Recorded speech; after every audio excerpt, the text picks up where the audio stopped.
Nothing exists that is not Shiva. Whatever there is awareness made of awareness. There is no Shiva without his power. When we say Shiva, we immediately mean his Shakti, his power. Everything in existence is woven out of that relationship of Shiva-Shakti. It transcends the paradox. Cosmologically, metaphysically, Shiva-Shakti is the entire creation and beyond. The concept here is universal. It transcends and unites all spiritual perspectives. There is this great awareness, often accompanied by somatic experiences. Not all of these activations and awakenings are on par with the true Kundalini. The Pranotthana does not transform consciousness of an individual. The true Kundalini process is much more demanding from psychological point of view. Kundalini is viewed as the goddess of transformation of consciousness in Tantric Shaivism. The Pranotthana process heals us within without any intervention whatsoever. It makes the system vibrate in unison, humming resonance with the entire creation. We confuse harsh physical conditions with the pure psychological stress born out of continued separation and fragmentation of who we are. We are on the precipice of some kind of interesting adjustments. Shiva Sutras were literally etched on a rock, which was right at the river, more like a stream, where Vasgupta meditated, and then he was prompted to look and find these sutras just revealed to him. Obviously, he understood the provenance. Another version is that it was narrated to him by fish in that stream. So, of course, Indian tradition is always and is known for being very often poetic and rich in these metaphorical connotations, right? Because fish, as Matsya, could also mean that creature that doesn't need to breathe, right? So it's in a state of perpetual kind of absorption, in a state of what would be corresponding to when the breath becomes so refined, you know, and we know that from the yogic tantric tradition perspective is that between incoming and outgoing breaths, there's these junctions. And in the junction, awareness is as it is always. So breath here literally is what renders the dichotomized activity of the brain, what ignites the working of the sympathetic, parasympathetic nervous system, basically the mover and shaker here, right? And so the yogis always understood the breaths and its importance. So hence the connotation of the fish, you know, the revelation of the sutras. So going back to the aphorism itself, nothing exists that is not Shiva. And we can hear here is a double negation, right? Nothing, it starts with that, nothing exists, right? So it's already, this is a statement. That is not. Second negation, Shiva. Shiva, of course, for those who perhaps not familiar with the Tantric and Shaivite terminology, it's not one of the Trinity here, of the Hindu Trinity. It's absolute itself. Shiva here stands for pure awareness, one without a second. In other words, Shiva transcends here everything. So nothing exists that is not Shiva. It's statement which confirms that there is nothing other than reality of a Godhead. That it's this double confirmation via using the negation in the language, that whatever there is awareness made of awareness, because that's what Shiva here in, let's say, when we speak in different language like we do now, than the language that where all this tradition is associated with, which is Sanskrit. So nothing exists that is not Shiva also has this additional, to me personally, beautiful, subtle connotation. It's like at one end, it invites us to drop into that essential reality of who we are, which again starts with that negation, nothing, right? We're not claiming anything here. We are letting go of absolutely everything. Whilst at the same time, there is this conformation. Nothing exists that is not Shiva. In other words, everything in existence is that. Absolutely everything in existence is that. Divine through and through. So this then completes the aphorism in its all-encompassing qualities. You see, so to me it has this, I mean, it's a wealth of course, this is, we just gave it a brief outline.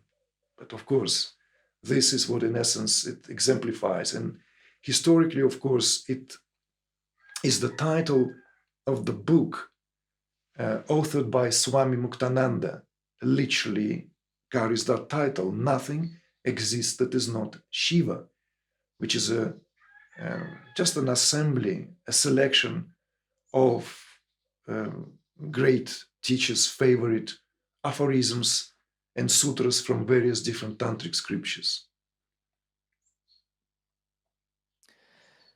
So you mentioned the tantric scriptures, and in Tantra there's also there's Shiv, but then there's also Shakti. So then what is Shakti? And yeah, how does that all fit into the equation?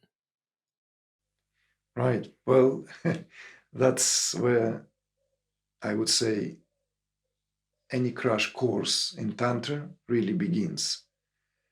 So the importance here immediately to grasp this concept by hook or by crook, somehow make it one's own, that when we say Shiva, there is no Shiva without his power. Just like when we say sun, there's no sun without its light, right? The light and the heat of the sun is inseparable from the sun. In the same way, when we say Shiva, we immediately mean his Shakti, his power. And when we say Shakti, we're not talking about subordinate, a distant relative, or even a wife of Shiva, as it is very commonly referred to among the folk. But power here is literally forever one with Shiva. So dichotomy here, this dichotomy of two in one in two, as it were, exists simultaneously.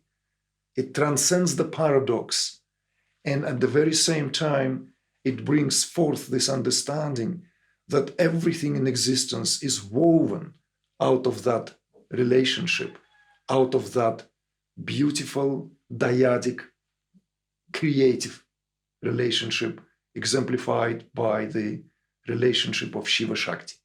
Even if you look at the way, let's say, the manifestation is often spoken of from the point of view of Tantric Shaivism, it is common to give it a sequential unfoldment from top down, let's say, right? From the utmost ultimate reality to the elemental order. And Shakti, of course, would be the second tattva, second category of manifestation. But a more proper way of speaking about it, they are equal. You see, they're like, they exist, coexist as mutually empowering realities. So like there is an Indian tradition, in Indian folk understanding, which literally goes as, Shiva is a corpse unless Shakti mounts him. So this is a very, very visceral tantric metaphor. So yeah, so Shakti here is dynamic power of Shiva. And any student of Tantra goes through that first and most important understanding of that relationship. Shiva as the light, or Shiva as luminosity, and Shakti as the power capable of reflecting that luminosity or casting that luminosity back onto Shiva.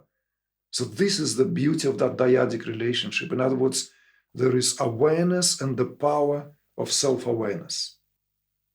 So it's not just awareness. It's awareness which is always comes with the power of being aware of one's own being. So, and maybe just to add that, and that dynamic is always intact, even as we speak now. So it's not like some kind of lofty concept we talk about, which is hard to relate to the lila. No, it's absolutely everywhere, in every fabric of creation, in every strand, this dynamic is intact.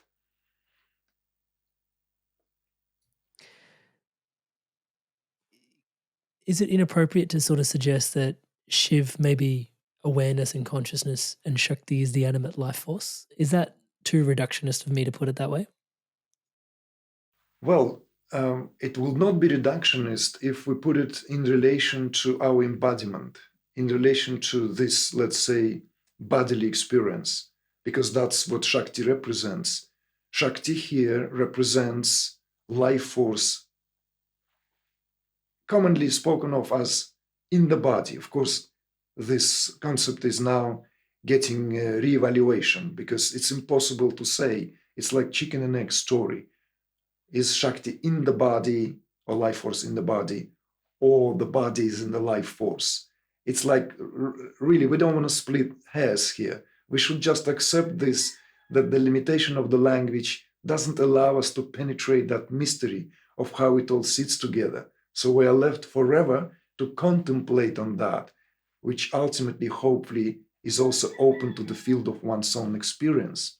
But yes, when we say cosmologically, metaphysically, of course, Shiva-Shakti is the entire creation and beyond, because they are pure categories. They are even beyond the psychic categories of the subtle realm, subtle world, right? Where all the templates set in motion. But when it comes to this embodied experience, then it is a very, very proper way to relate to this. So indeed, this experience of being alive in any way that we can speak about it is because there is the power of Shakti shines forth. That is so. You mentioned subtle dimensions in which templates are set in motion. Can you share more about that? Well, there is this, well, since we speak about this, let's say, since we've started, since you've suggested that sutra, and we are kind of linked already to the tradition. Indian tradition, of course, is very rich, and there are so many different expressions, right, of how one can approach the absolute. I mean, to begin with, the pantheon of gods and goddesses is like, it's overwhelming for, let's say, someone with the Western mentality, right? There's like million names, like million divinities. There, I mean, thousands of names for Vishnu, thousands of names for Shiva, right? This extraordinary display of richness, of course. And we know that India is the only living uninterrupted civilization that goes back to the contemporaries of civilizations that came, flourished, and went, right? But India is still here. And that's the extraordinary thing. So, of course, it accumulated that wealth. So, but if we are to speak about it in terms of the cosmological, metaphysical overview of reality, there are some principal philosophical perspectives. A more commonly known one, rooted in Samkhya philosophy, as part of the 6 systems of classical Indian philosophy known also as darshanas. So Samkhya operates with 25 categories. This, what we have started conversation with, this Tatvas. It's a Sanskrit word for categories, literally, but we can translate it. Tat means that. In fact, it's at the root of the English word that, Sanskrit tat. So tattva is thatness, suchness of something.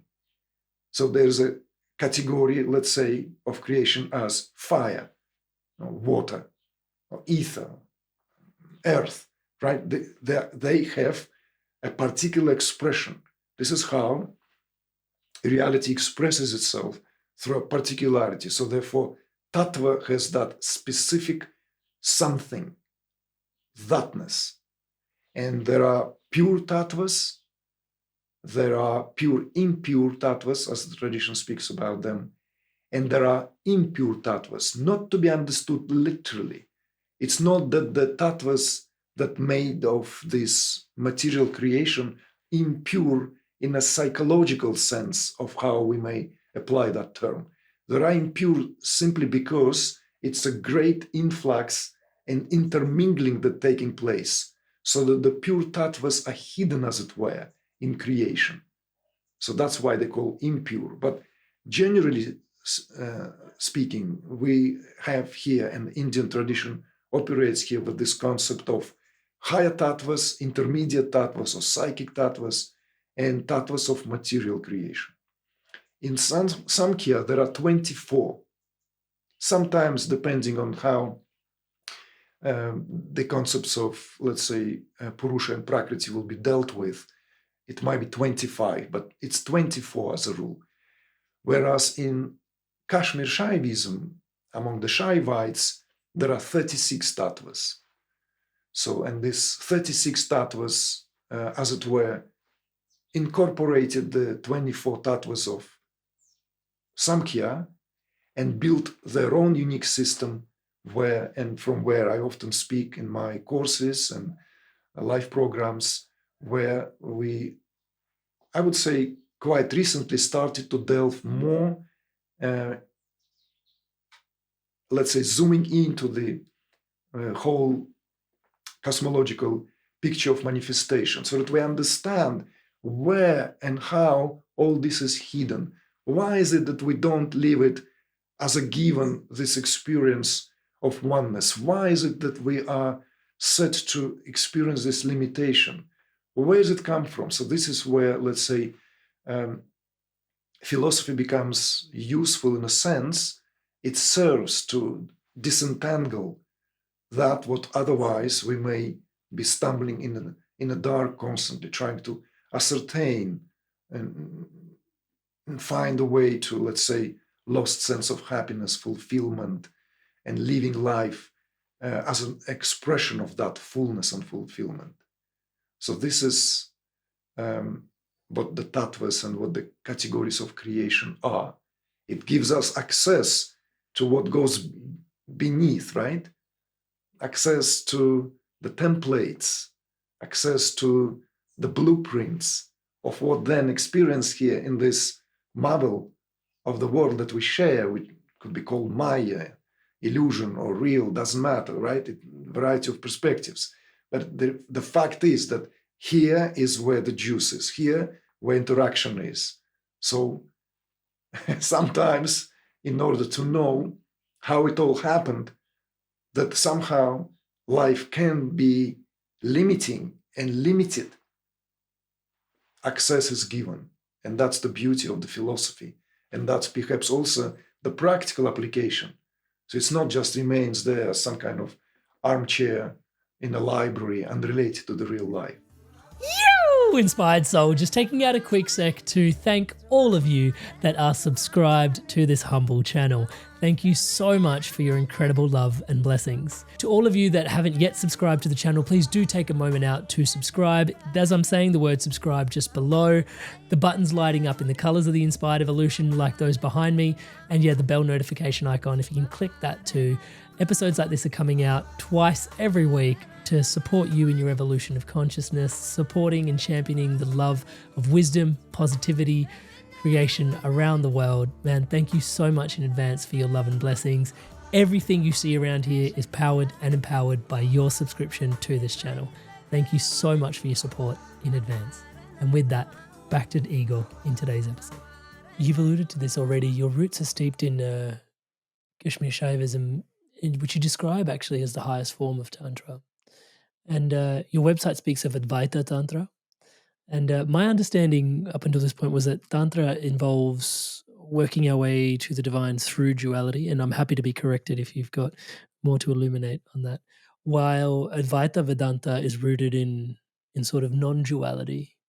But then this Advaita Tantra is, couldn't help but sort of run laps around my mind, sort of trying to come to the nexus of what was being spoken to. Can you take the time to explain how these philosophies sort of flow in and around each other, how they differ, how they work with each other, how they converge, how they diverge? Yeah.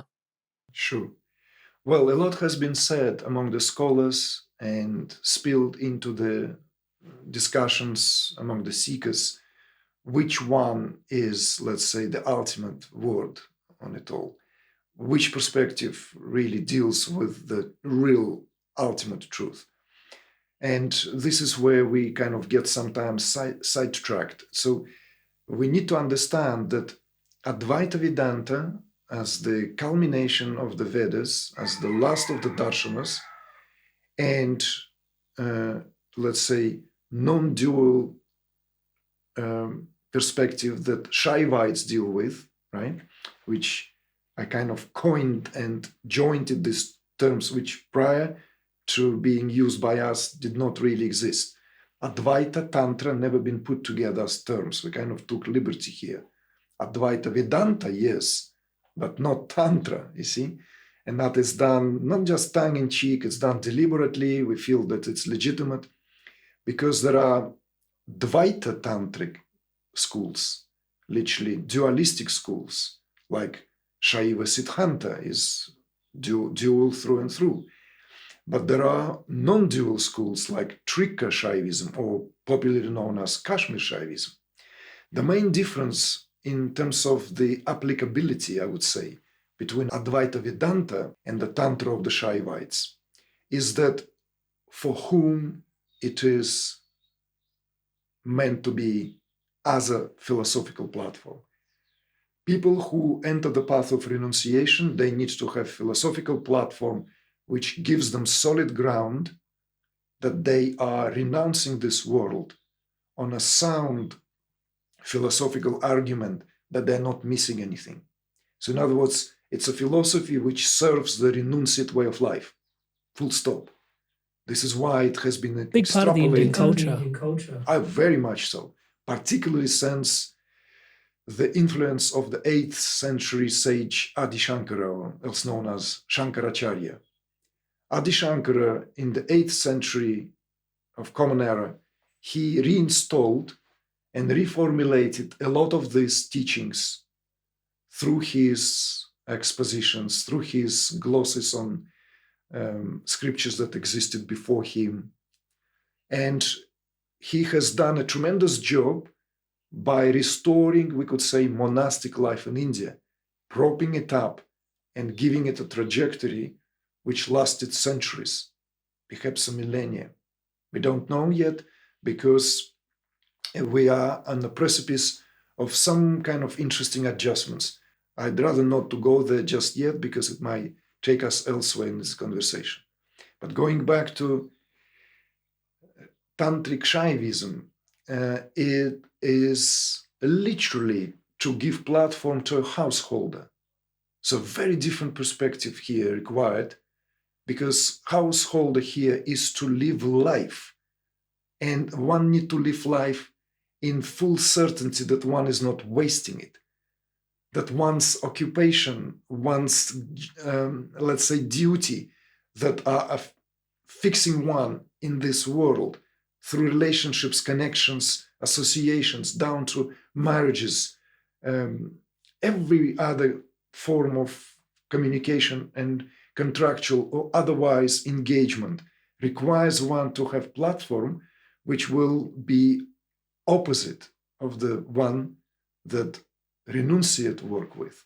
So in other words, one would have to have the platform where one knows that this reality, not to be renounced, in fact, to live by fully embracing all aspects of it. So we can see it's just two diametrically opposing views on the same goal.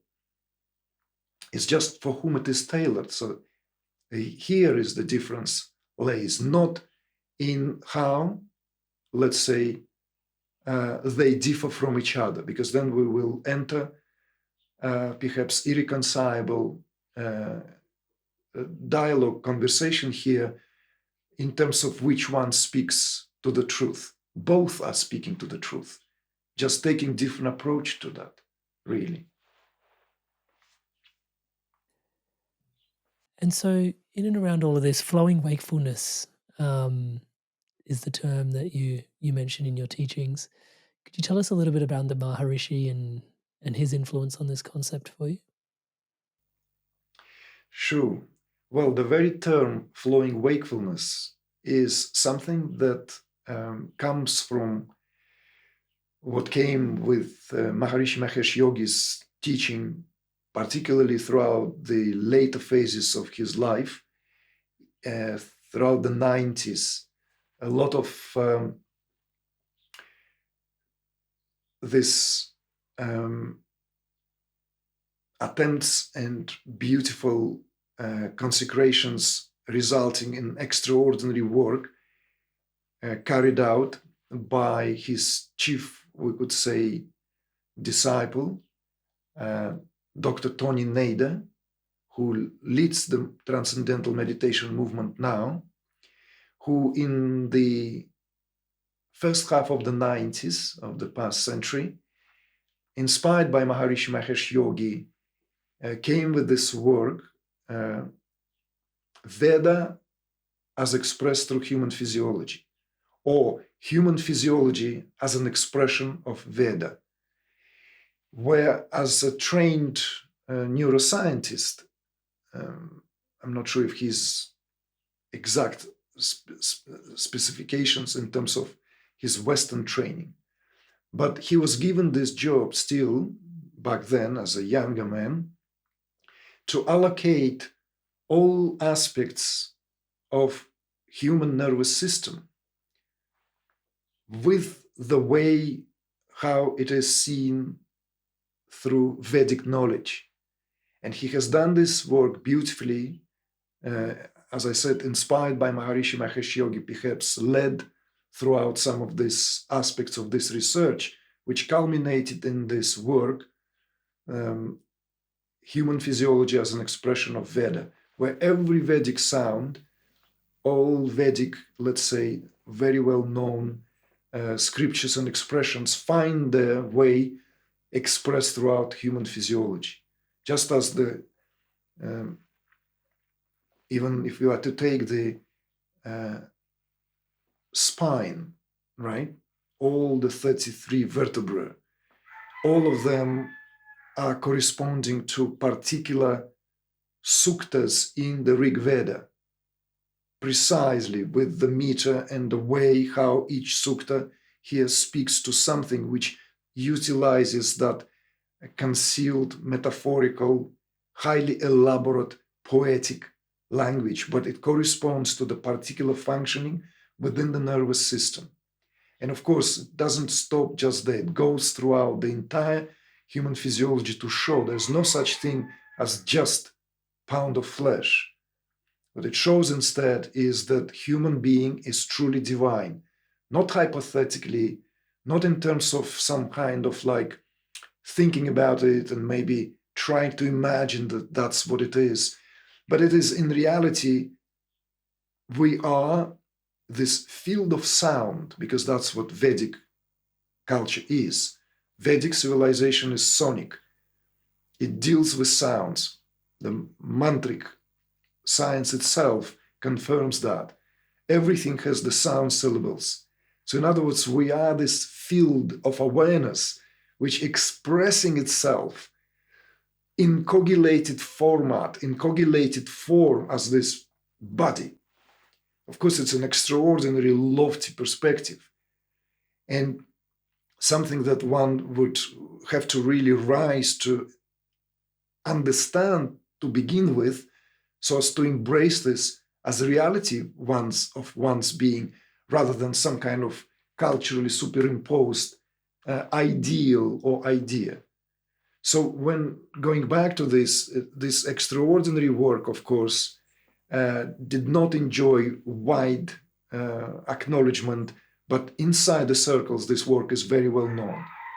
many beings out there, including some of the people you have interviewed on your channel, are intimately familiar. People like, I would say, like Bruce Limpton or Greg Barden. I don't know if you have interviewed Dr. Joe Dispenza. All of them know exactly what this is and where it comes from, because in Transcendental Meditation movement, inspired by Maharishi Mahesh Yogi, this work continued since the 60s, culminating in the 90s in this, let's say, closure of the circle of that what has started in Indian civilization some time ago, perhaps most emphatically through the work of Sri Aurobindo Ghosh, who has tried his best to separate the view of the Vedas, how it has been colored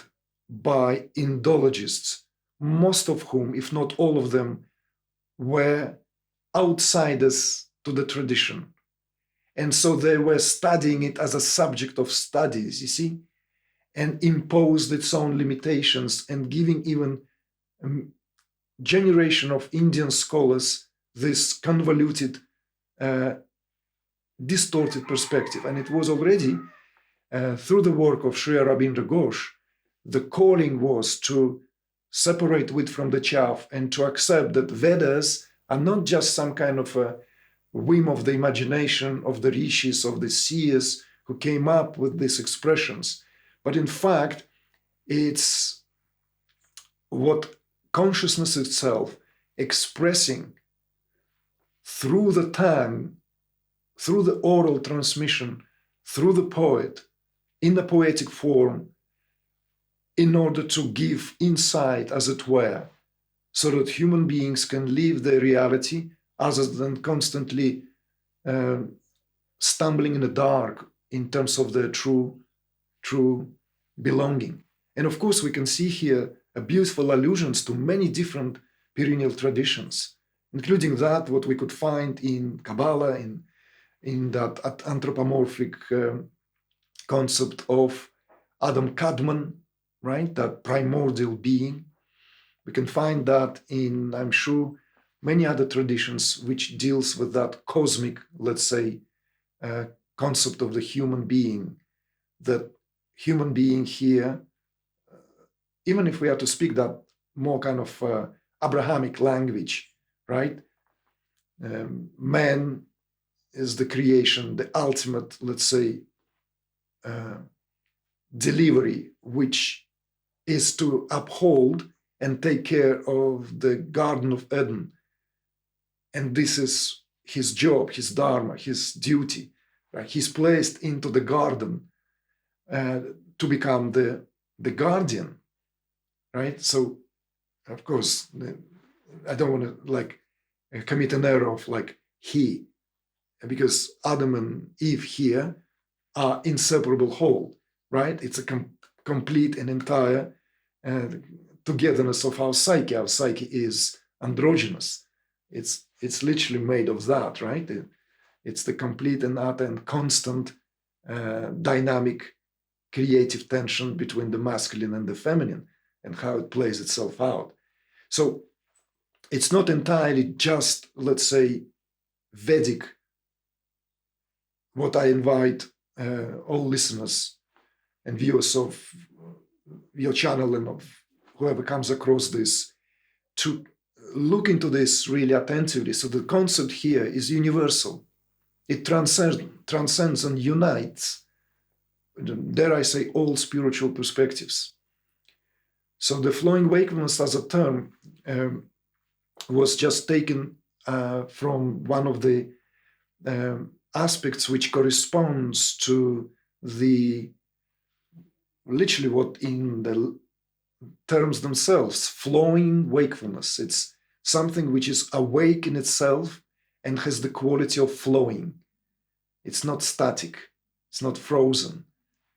So it's awake and in the flow. So it's this, it corresponds to the embodiment, corresponds to this, what we experience down to the sensory perception. Woo! Inspired soul, just taking a quick sec out to see what you're taking away from today's episode. Igor is, oh my goodness, the insights on Tantra, Shiva-Shakti, Tantric awareness. There is so much goodness in here. Kundalini, oh my God. I want to know what you're taking away from today's episode. And also, if you've got any questions for Igor in the future, please let me know. And if he comes back on, I'd love to ask them on your behalf. Leave all of that in the comments below. I'd love to hear from you. And with that, back to Igor in today's episode. How does this inform the difference between, because you've recently written a book on Kundalini. So you've discussed the distinction between pranic activity, because you mentioned our field and flowing wakefulness and the human being, and the Vedas almost as an emanation of consciousness to help man and women live a richer, better life. The field, like you've also discussed the difference between heightened pranic activity, like the Pranotthana, and Kundalini. I think that was the first time I ever heard a distinction between Kundalini and Pranotthana. Maybe you can start to explain there, but also how this whole animate experience is informed by flowing wakefulness, and also what you mean by field when it comes to this. Sure. Well, it's no longer a secret. It's becoming a common knowledge that people wake up, pop up out of the blue. That term, pop up, has been used since the 70s. So, and there's this frequency which can be explained perhaps by demographics in terms of, well, maybe there is some puncture in the system already where the matrix is being invigorated, right? And we can speculate. There are so many perspectives. There are different perspectives. Some of them more credible, others sound a bit wacky to my ear. But one would agree that there is this certainly greater aliveness, this greater awareness, and this is often accompanied now by somatic experiences of people coming out with sharing often challenging phases of what they are encountered out of the blue. When it happens, let's say, in the circles where this is kind of understood and worked on maybe in parentheses, then that is fine. But it happens to an average Joe, it happens to anyone. It could happen to a businessman busy going about his daily engagements and affairs. It could happen to a housewife, mother who looks after her kids, in her phase of maternity.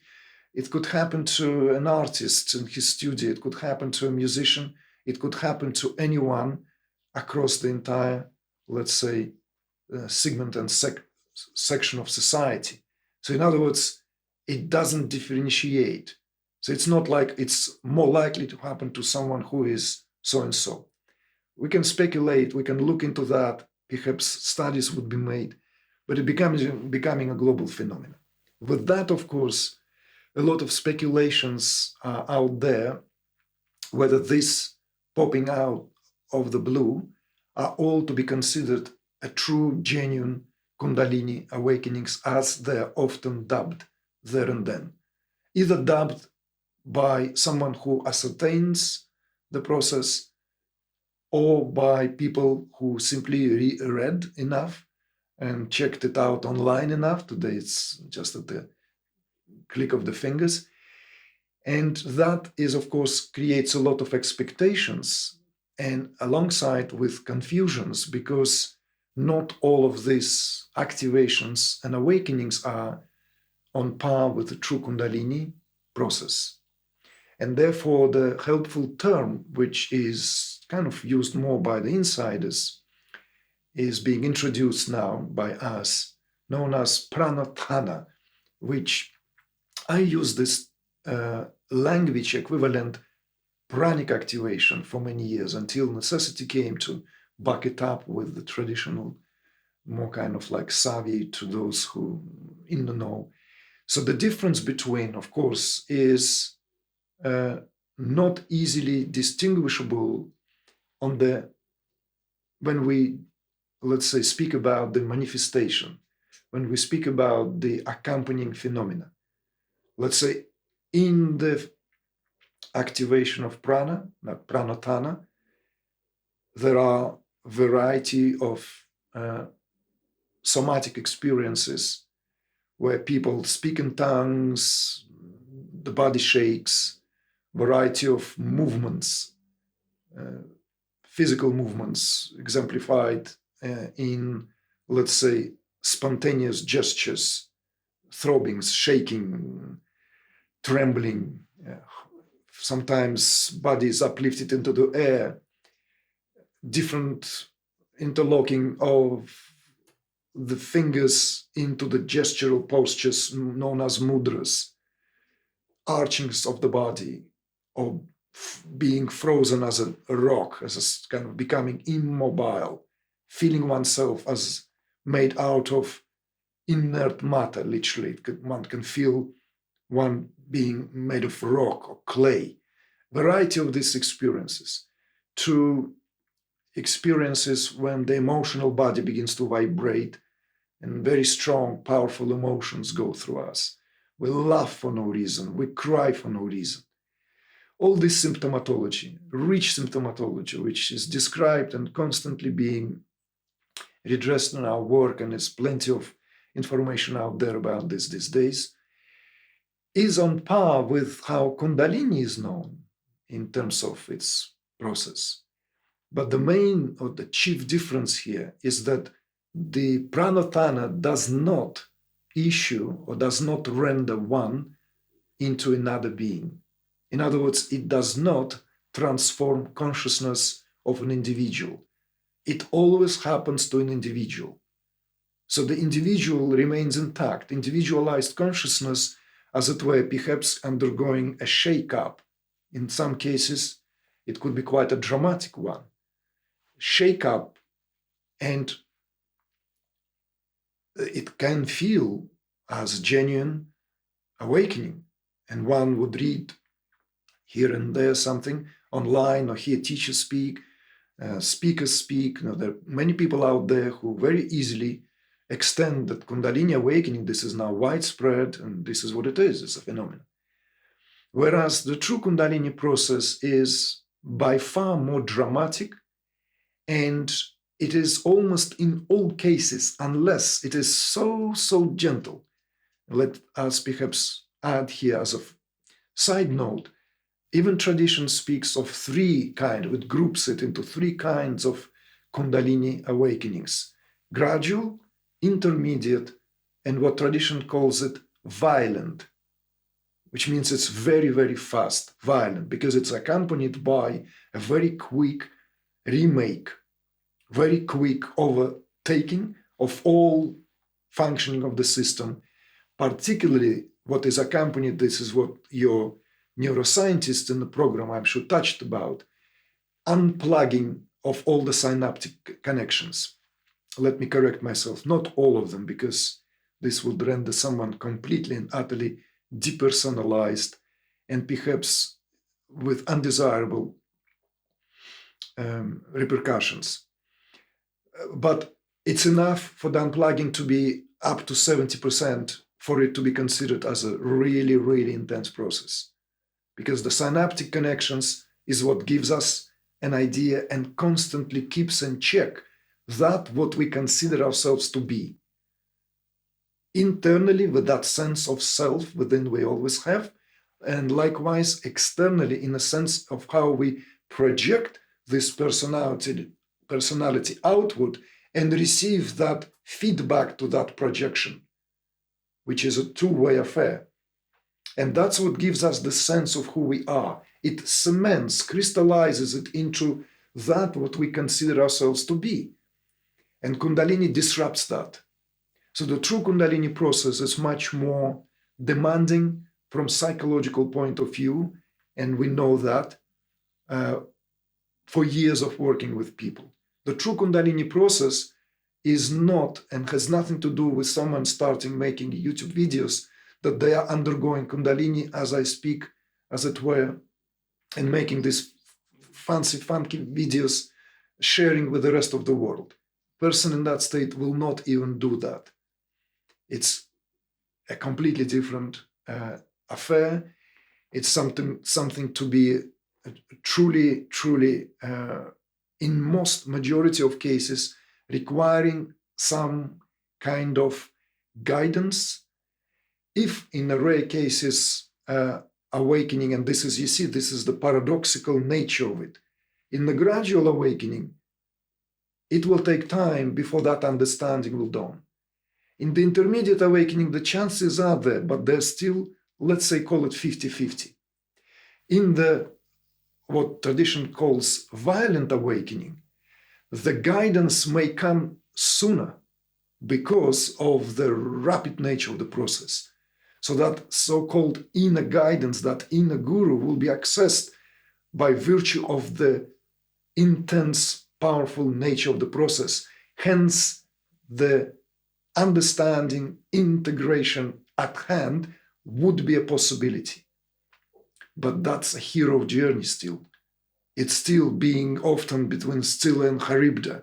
It's still being tossed in the open sea at the mercy of its waves. You see, so it's like you are there out, and none of the, let's say, safety valves, mechanisms are at work. In fact, everything is disrupted. So that Kundalini process, therefore, at its intense phase, intense level, characterized by great disruption, but at the very same time, greater possibility for internal guidance to kick in whenever it's needed. But it's very rare. So therefore, when we deal with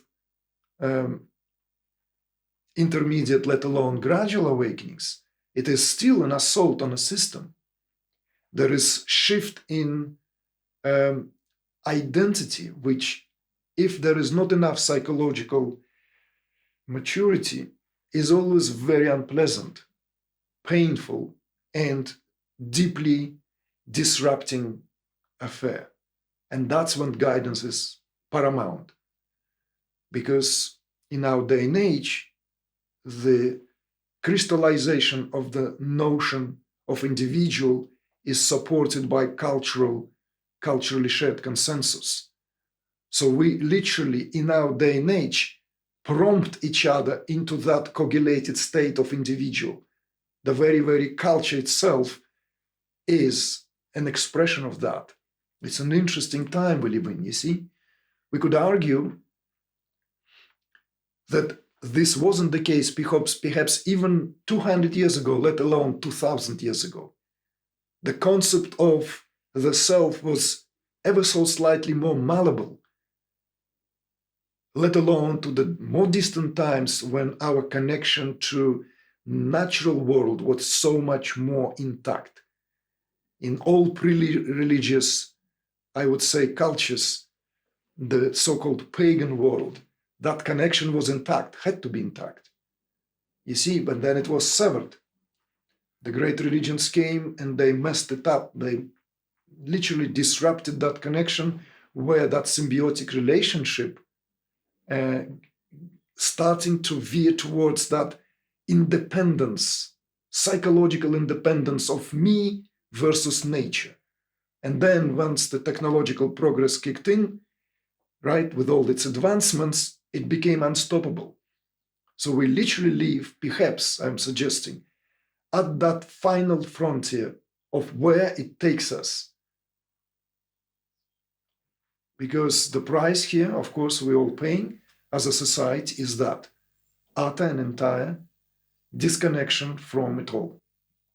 We live literally in that sense of being this independent being, of course, at the obvious, more superficial level. We all connected, we know that, through the infrastructure, through relationships, family ties, business ties, right? All that kind of like interest in life. But these are not the connections we're speaking of. These are the surface level connections still. We experience deep fragmentation at the level of the psyche. That's what we are addressing here. And Kundalini comes to restore that, because Kundalini is the power responsible for individuation.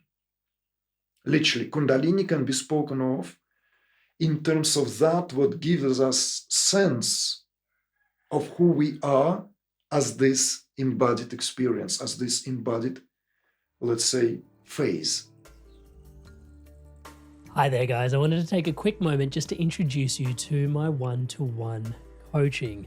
It's something that I deeply love doing. As you can tell, conscious conversation is such a massive part of my life. And having one-to-one, deep, meaningful conversations with people where I get to show up as your brother or as the coach or as your mentor has been such a gift for me personally, and a gift for lots of the people that I have supported on the journey of living a more spiritually empowered, spiritually powered, spiritually aligned life.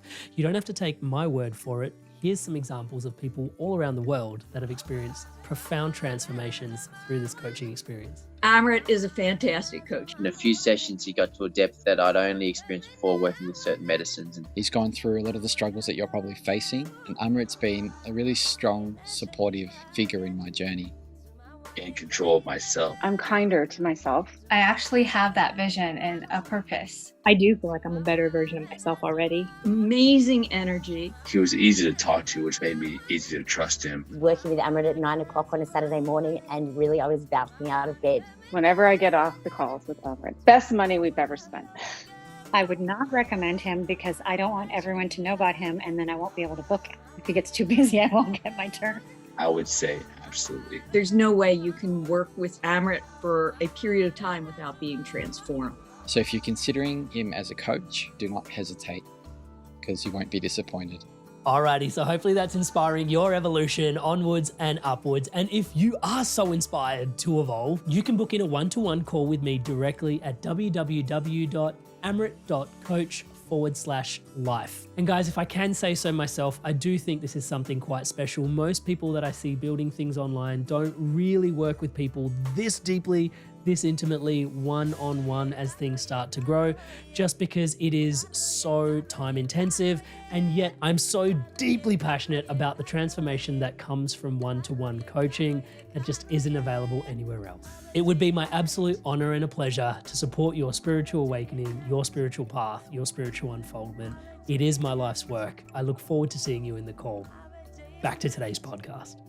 It's interesting because it seems like on one hand, more people are popping through, and even the fact that, like you alluded to potentially, that, you know, spirituality is becoming, well, in need of a better word, somewhat cooler, that, you know, it's even becoming attractive to discuss Kundalini a certain way. But then at the same time, there is more individuation, and it does, you said this, it seems like it's quite a remarkable time at present. The individuation is also more present, and yet more and more people are popping through collectively. Is there a correlation between the two? Is there more breakdown happening so more people can break through, or am I drawing correlations where there aren't? Very interesting. You are into something very, very interesting, and I'm not going to pretend that I know how it is. It's really shrouded in a lot of possibilities. Maybe shrouded, not the right word, but it's certainly open to a lot of possibilities. So yes, on one hand, I myself have often came and vocalized this, what is more intuitive, in a sense that this individuation in a way reached its conclusive phases, where it can no longer go beyond. It's like something which is squeezed, compacted, cannot go beyond that, let's say, tension that it carries. It has to give in now, right? It has to now, and it's that following that very, very principle of that contraction, expansion. So perhaps we are now finding ourselves as a race, human race, right? As earthlings in that phase where the contraction is so intense that it reached its certain proportions where it's on par with variables that some of us would rather not entertain, because this could literally mean nature would have to rewrite the whole thing, right? And this perspective have been spoken. Like, okay, there's some people speak about it in a much more cold-blooded kind of manner. Well, we didn't make it as a species, tough titty, they'll be next, back to clay, let's see what else we can do, right? This didn't work. So there are those perspectives, like this kind of, and I admire these guys who can, girls who can like operate with this kind of like that kind of God's eye hovering view. I'm kind of almost one way or another confession, carry within myself also that, that humanistic aspect. That perhaps this is the fact that I've been an artist most of my life, and this also has that kind of, there's always that soft spot, and so this perhaps another view could be that it's a legitimate way of that individuation, that in itself is the Shakti's expression that reaches the point where that individuation, as it were, exercised its full capacity for what it is. So a returned wave here is inevitability. So return wave here is like the shore reached the furthest, or in the wave reached the furthest shore. So it has to draw itself back, whatever other analogy there may be. I'm not at the very same time a proponent of the idea that we all will wake up at once. To me, this seems not only improbable, it seems also somehow not consistent with the understanding of how we all are expressions of particular way, how evolution here plays through each and every one of us. But a certain number here, that what here is called as a critical mass, is a must. So from that point of view, I'm perhaps keeping that a line of understanding that there is something going on in terms of that, where the critical mass, where the, let's say, next trajectory is decided as we speak, as it were, where these powers are getting adjusted also in terms of its translating it into the dilemmas we're all faced with. So this popping ups, this awakenings, this activation of pranic force, which, by the way, when we spoke about it, another footnote, a side note, is that even though Pranotthana falls short, as it were, to what Kundalini process exemplifies in its full measure, it is still extraordinary in a sense of what it does, even on a therapeutic level, because it's what allows the system to throw all that stress by virtue of metabolizing it into the fabric of awareness, into the fabric, into the field. And that's why all the accompanying phenomena, you see, so that's why it's so difficult to tell apart the Pranotthana from Kundalini process, because they almost look alike. They're like sisters, or like the cousins. They have the same vibe, feel, display. And so for that reason, Pranotthana, of course, has great future, I believe, in terms of what today is spoken of as a like ongoing emphasis in spiritual circles on trauma, as some years before that was on shadow, the integration of the shadow. And now the trauma is on everyone's mouth, because we're realizing that there is work to support it, that most of us carry this in our systems. And we continue accumulating this, let's say, stresses into the nervous system by virtue of the way the life is now. Let's not just beat about the bush. It's the way life today is very stressful, and not that it's, you see that some people through the counter argument, well, how can we say that? Look how people lived 100 years ago, the conditions and everything, like look at the United States just 100 years ago, like this Wild West. This is, or Russia or China, right? But what we forget is that we confuse here harsh physical conditions that people had to endure, yes, indeed, with the pure psychological stress born out of continued separation and fragmentation of who we are. You see, you can endure stress, even like you can endure that pressure, because you know always you are part of community, you are part of society, part of the group all the time. Whereas now it's almost like we're all facing it in our own, by ourselves, you see. So that's I think, an important addition to the value of the activation of the pranic force, that Pranotthana, because it works on all systems, absolutely all of them, because it's ruled by autonomic nervous system, because autonomic nervous system takes over. And that's why the process is involuntary. It's not something that we do. In fact, we don't do nothing. It does itself. It simply has its way with us. That's the language. So different approach is required. Acceptance, surrender, working with, going with the flow. Not sure if I have departed from where we were just... No, it's perfect. And you've also said that there's actually a need at a collective level for a certain number of individuals to actually be in a certain state to help support us working through like even collective psychological debris. And it's interesting because you haven't quite mentioned this yet, but Pranotthana, like, is there some connection to, when you drop a lot of that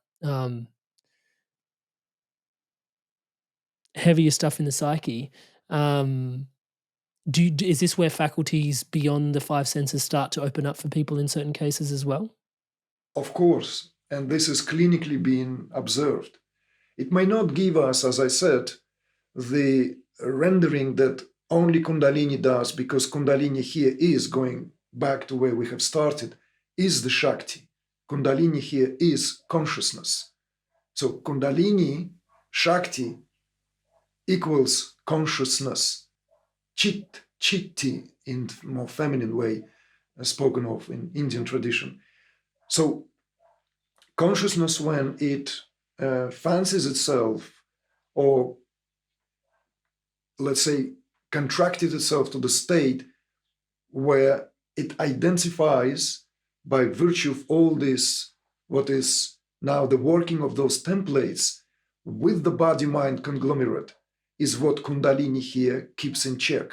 That's why we speak about Kundalini proper. It's never asleep. It's in a state of slumber, in a state of homeostasis.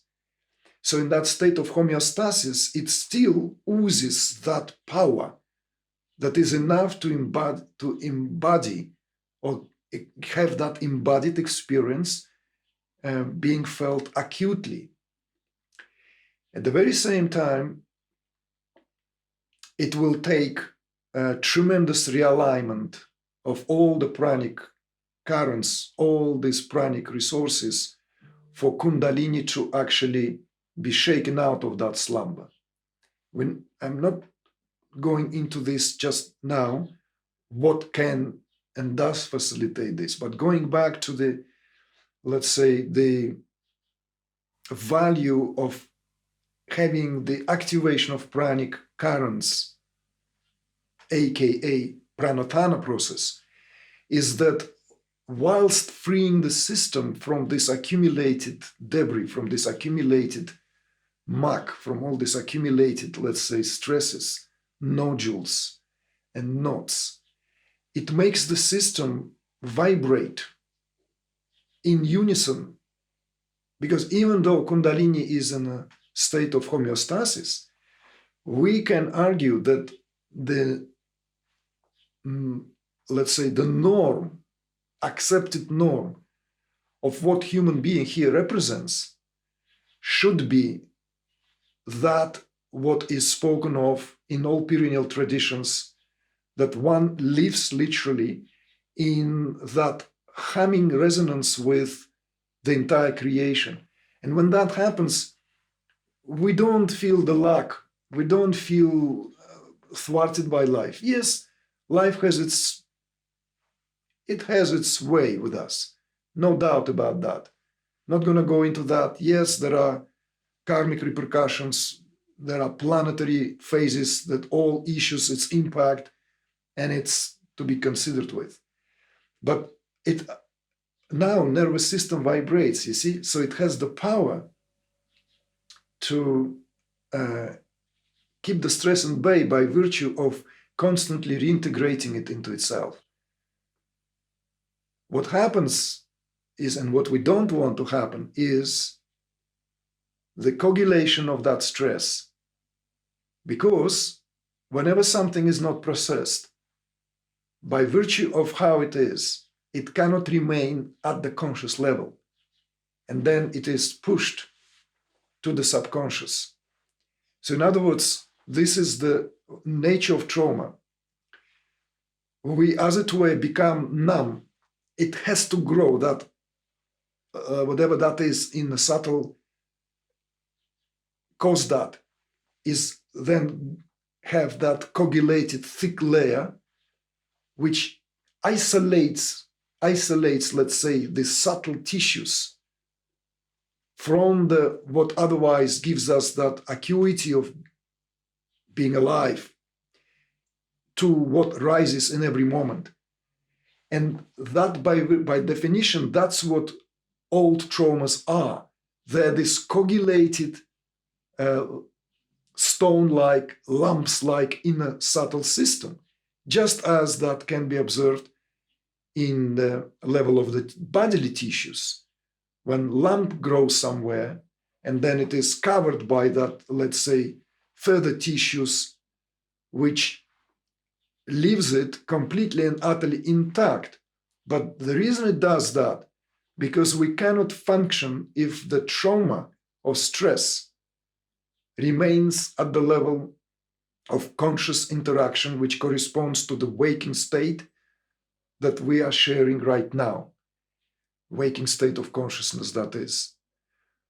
And this is a kind of like the downside of how nervous system functions, because by virtue of not being able to deal with that, it's like literally this painful experience, whatever that is being prompted by, some loss of any kind. Loss here can be spoken in so many different ways, right? Loss of business, loss of name, loss of dear near one, loss of, let's say, of whatever.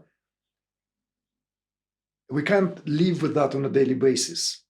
We go through grief, we go through that. If it's not fully integrated, it's going to be pushed, swept under the rug. And it will remain there until the possibility for it to be dissolved. Dissolved here means reintegrated, metabolized back into the fabric of our consciousness. If it's not, it will cause problems because the system is clogged.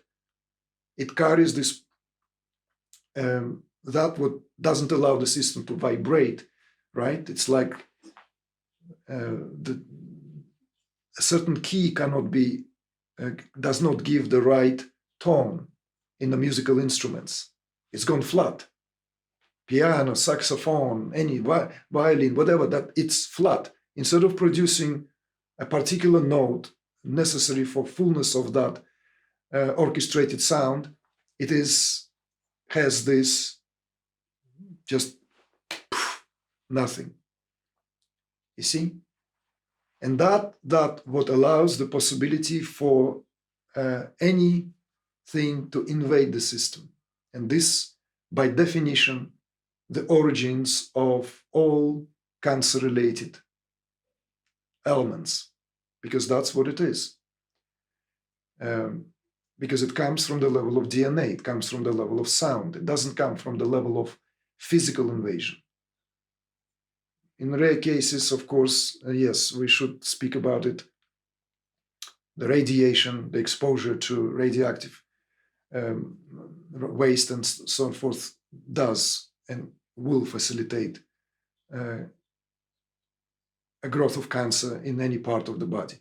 But in a sense of how we speak about cancer as the most widely spread, let's say, disease in today's world, right? There are, like, we can name those perhaps in one hand even, right? Those are like heavy price we pay in today's world that we have created, right? The diabetes, right? This immunologic, like anything that is linked to the diminished functioning of the immune system, and cancer is one of them. But cancer's provenance is in something that is on the level of pure frequency, at the level of DNA, which is not a molecule yet. It's a sound. It's a sound that is constantly transmitted.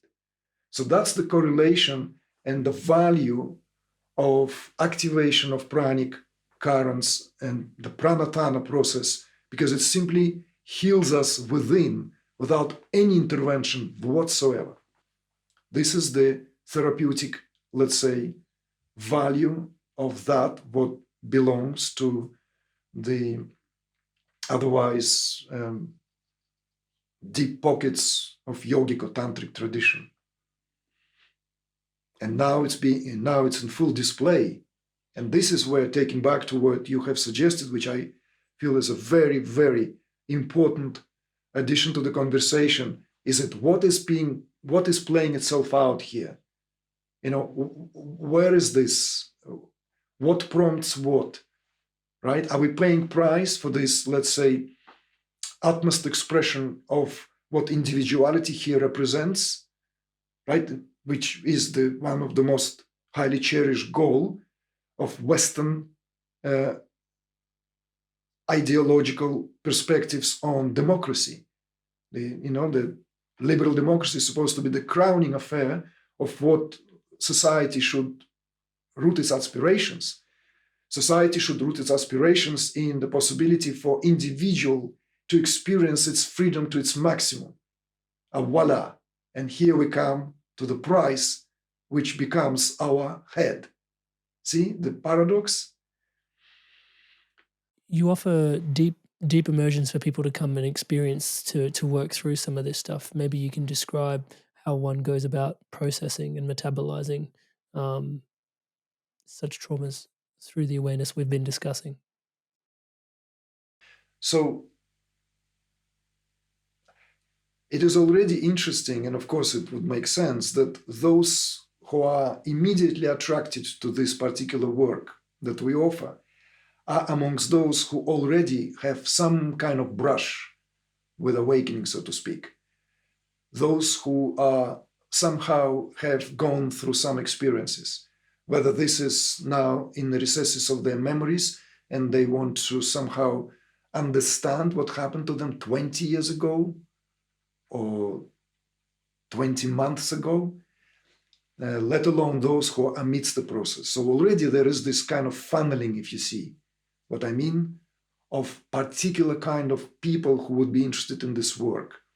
This, of course, is in a way, in a paradoxical manner, where the filtering taking place and the limitation, because people otherwise mostly prompt in our day and age to grok it on their own through intellectual insight into the utmost nature of reality, and therefore the popularity of this kind of approaches and perspectives reigns supreme, right? Our work still remains on the fringes because of that, let's say, distinctive somatic nature. It has the phenomenology with which it is accompanied, known for, and indispensable, where people, when they come to our programs, even those who have, let's say, no visible display, once they are in that collective field, which immediately being created from the moment we sit for our first, let's say, meditating session, and the field begins to, as it were, exert its own power there. So this field, and of course this the sum total is always greater than the parts that go into the making of it. This is always brought as a reminder. The very fact that we gather together and has that some kind of like something conspires on our behalf, and it being felt, and it's always so humbling to witness that, how people may come with that idea, with a set of, let's say, agendas that they want to pursue, but then the field takes over. And when the field takes over, it's like individual aspirations I hear begin to get warmed up and melting in that what otherwise the field itself, the field, we call it in that open language, the field of Shakti, right? That is being created there. And that connection here is obviously it's not being created as something outside of our own neurophysiologies. So this is all utterly and entirely mutually interdependent. This is why this work is also so delicate, because sometimes it's enough just for a certain percentage of people not being fully with it, how it will as if disrupt the circuit of energy, if you see what I mean, like lights on the Christmas tree, right? Like, that's one lamp doesn't function and it kind of will stop the lights going to the next set. I don't know if it's more old-fashioned. I'm talking about system. Maybe there are kind of no, it makes perfect sense. Yeah. So this is often is being experienced in the work. So the activation of pranic field is a part and parcel of this work. So even people, when they come and they, let's say, from different traditions, from different walks of life, maybe they come from a place where this has been mainly considered to be as a mental affair of grokking something, and they're interested to try something else, they begin to have these experiences. They themselves are very often surprised. And that's what makes it so beautiful as well, to see how people open up in the most unexpected fashion, in the most unexpected manner. Someone who is very, very intellectual, let's say, plainly speaking, all in the head, right? Like just trying to get their ways to work it all out, suddenly has this, like that, like I'm gesturing it, like, that chest opens up, that, and it's suddenly like, wow, this is like, where is that coming from? What's that about, you see? And so it's always very beautiful, humbling, and extraordinary. And I don't know if you're aware, but our programs are known to those who have took part in them for an accompanying phenomena of vocalizations.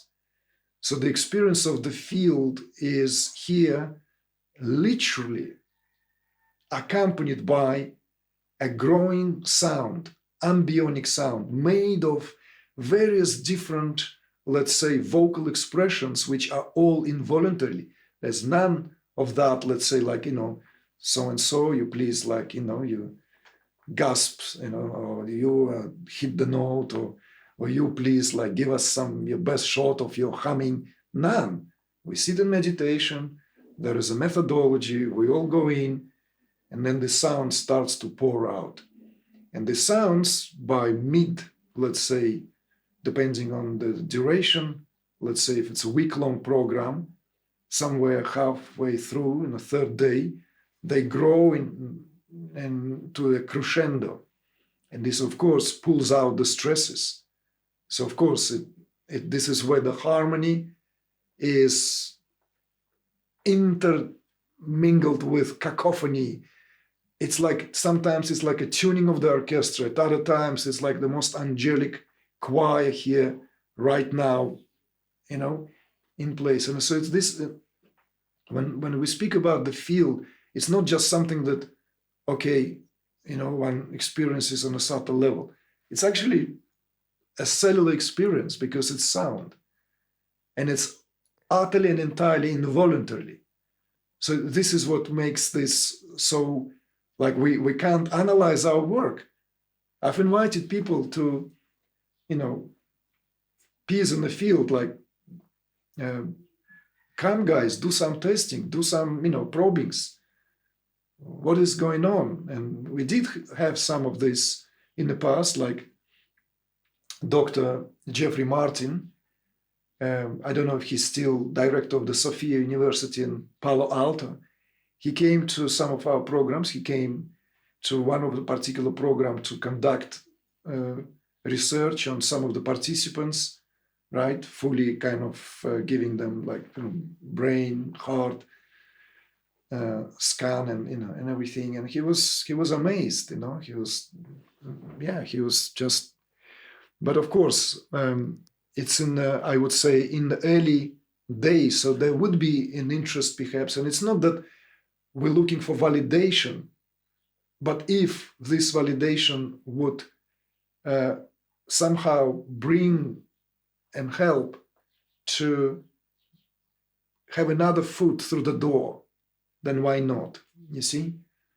Because if this gives us access to untapped powers where we're not dependent on big pharma, we are not dependent on some kind of consciousness altering substances, because that's the only way seems to be, but it's all self-generated.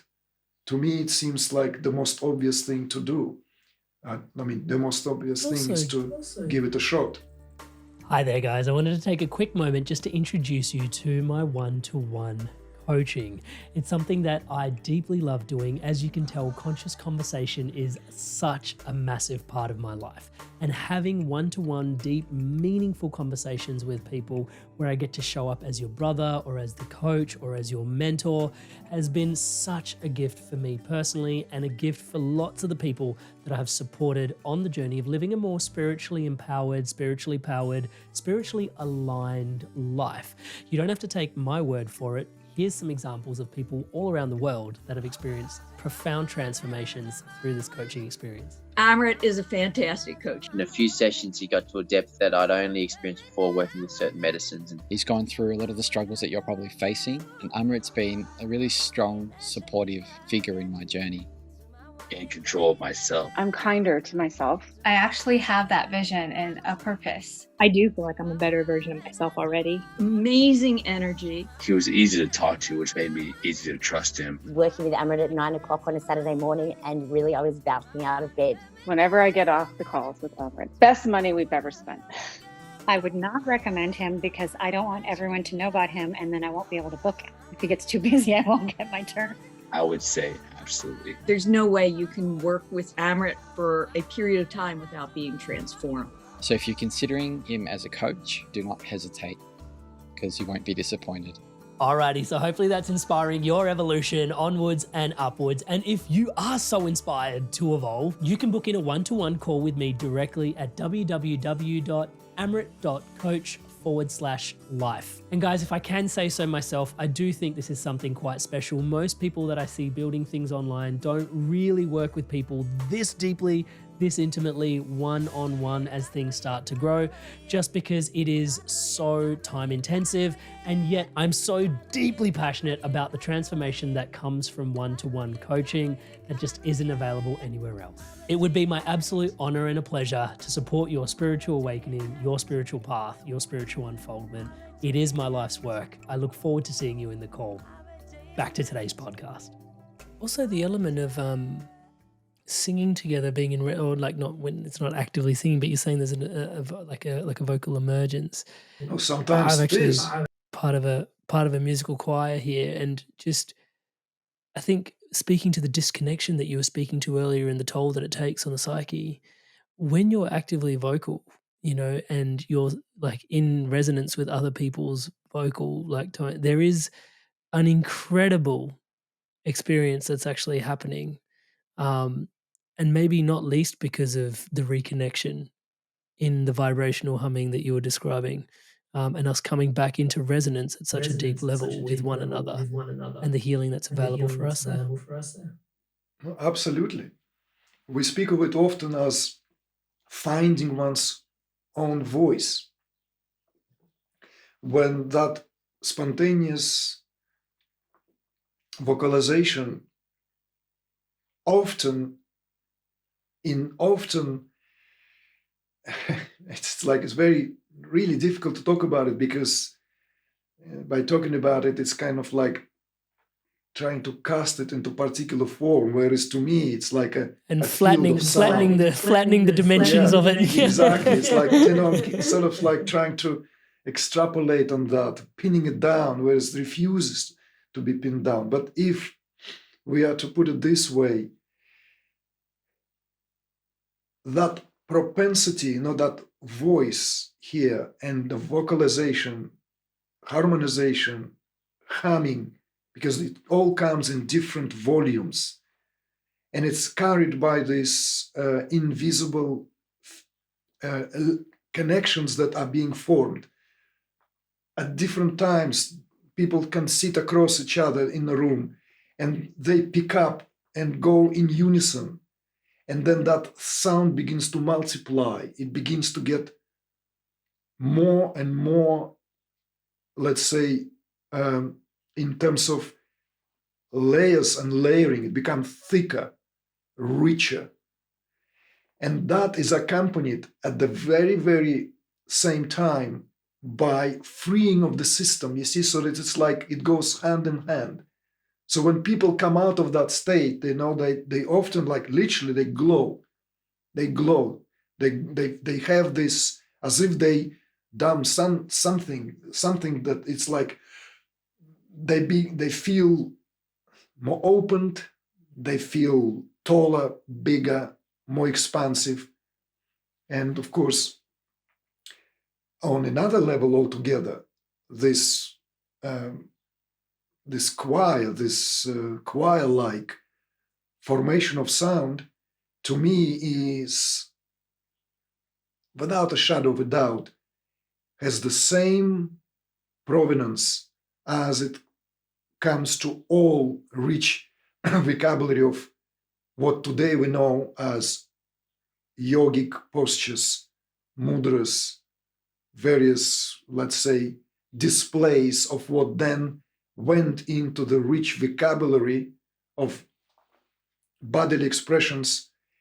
In the same way, also, I can see this, how some of this liturgy was born in and amongst the early community, let's say, of Christians who lived before the total and utter unification under the guises of the church, before all that, let's say, era of the when Vatican was gradually, progressively extinguishing any expressions of the teachings which had its own kind of existing provenance going back, perhaps arguably, to the teachings of Christ, or to that time, those monastic lives. We know that some of the greatest liturgy goes all the way back to so-called dark ages, dark because we don't know much about them, where it is quite possible that these vocalizations were born out of that involuntary impulses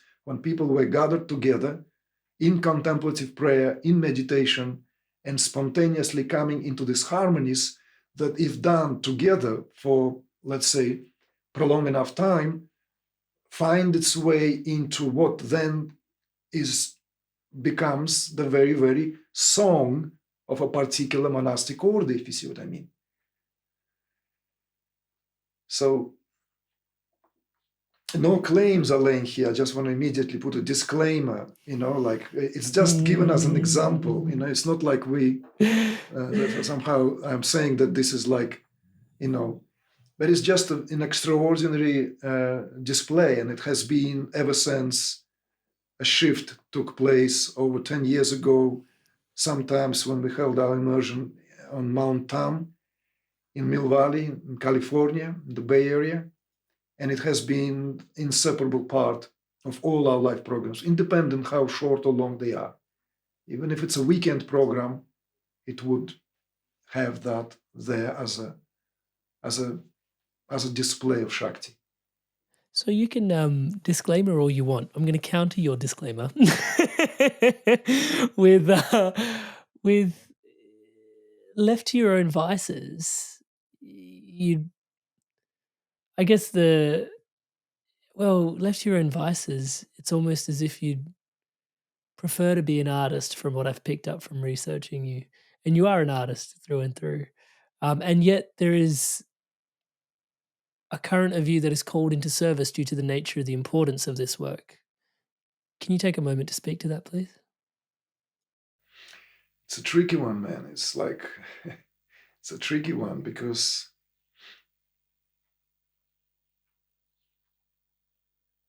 maybe to put it into a context for the listeners, my primal, let's say, identity was inseparable from painting, drawing, creating per se, since as far back as I, remember myself.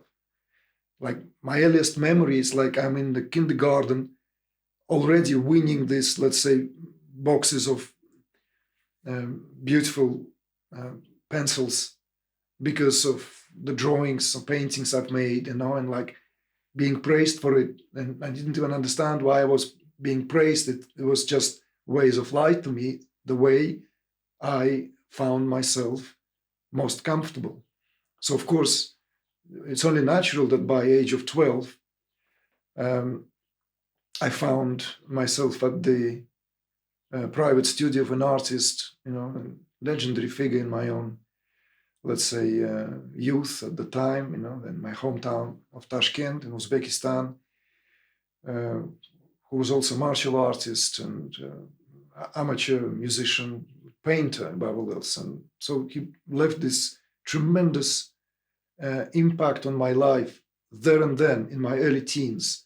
So the trajectory of me, like all I remember ascertaining the whole conversation was just that, like expressing myself through art. I didn't know how I'm going to make a living, where, what, and it didn't matter. Of course, maybe the economical system was different, of course, no doubt about that. Socialism, life was simple in many ways, and maybe insulated, isolated from the rest of the world. But we never felt that. It never felt lacking in anything. In fact, we were drawing resources from within. That's what I see now. I often see what the challenges are presented today to the youth, including my own children. There's so much available in the field. There's so much to choose from. And all that entertainment and ready-mades are being thrown on, it's very hard to find a way of how one can actually know what one wants, because we already become consumers. Can be suffocating. Yeah, exactly. Tremendous discernment is required. So given that trajectory and understanding, when by my mid-30s, when I went through that transformation of consciousness, where this kind of like all just broke open, what happened is that all that, let's say, driving force that was fueling my life prior to that was no longer there. And I've spoken to that in a series of my earlier interviews for various platforms, how that phase lasted for about 2 years, where I was kind of hoping that the impulse to create and go back to being an artist would come back. And I had it all oiled, ready, as it were, right? And I didn't leave London for that reason, where I was a resident and living the life of an artist. I kept it all there. And whilst the transformation and the sadhana that spontaneously ensue itself unfolded, but then I realized that it's not coming back. I've realized that there is something else in store. I've realized that the very, very impulse to create is now changed in terms of its expression. It was all in tentative phases. It's not like I kind of, oh yeah, I know what I'm going to be doing. None of that. It's not like, oh, I'm going to be a teacher. None of that. This is far. This is years before that would actually fully ascertain itself. Still, that artist, that let's say, seeing the world through the eye of that creative expression, the artistic eye, was and is there. It's something that is not of my making. It's not something that because I've done it as a child. It's rather maybe the other way around. I did it as a child because that was the impulse. And of course, that was shown to me through the archetypes that were experienced in my sadhana, when these goddesses, these impulses of creative intelligence would begin to speak more acutely at some point, revealing their face and shape and form in the fullness of the archetypal expression. At other times, being in a much more abstract way, communicating through, let's say, purity of that light and sound, where transcending the entourage, transcending the form itself. And so when you're asking this, you see, yes, there was this distinctive time and point when I felt I want to be of service. I want to relate this now, and there is nothing else for me otherwise. And believe me, this also would really be unfair if I don't bring this out. It came at the time when I had a lucrative job back in Uzbekistan, when I've met my now wife, Amrit Devi. We had our firstborn, and she wasn't yet pregnant with our second child. We have 3 now. It clearly communicated at the time when there was nothing lacking in terms of, let's say, spare time. My life was up to here with engagements. I was like,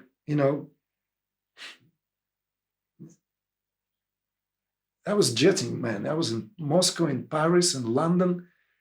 I was involved in cultural projects there on the governmental level. I had the VIP job, tutoring kids, in the hierarchy of the top hierarchy of the political system of the country at the time.